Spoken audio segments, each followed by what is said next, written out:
ngasi miyubu kunaida nongna sapo pirakliba World News Channel singda lagi iposando bukaw makai maki maramdada nainaraga lehenkriba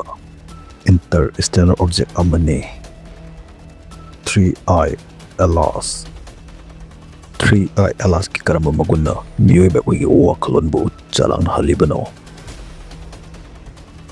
3i alas asi taseng namak comet amara natraga alien civilization ge alien spacecraft ama uiraba jatla Interstellar object asigi mamangda akoi solar system da hanana object ani lakre ahanbada oumuamua ani subadana 2i borisov ne mayangin phamda karing makhara hajari chenen asi mayangni punging wakat ngaktang orisu pothanaba amadi wakalosing khajtang orisu henganaba chenen asi nongna hangjabani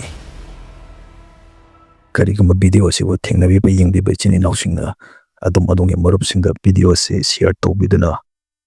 chenen asi bo mayangni seba tawbada tengbang hanbiyo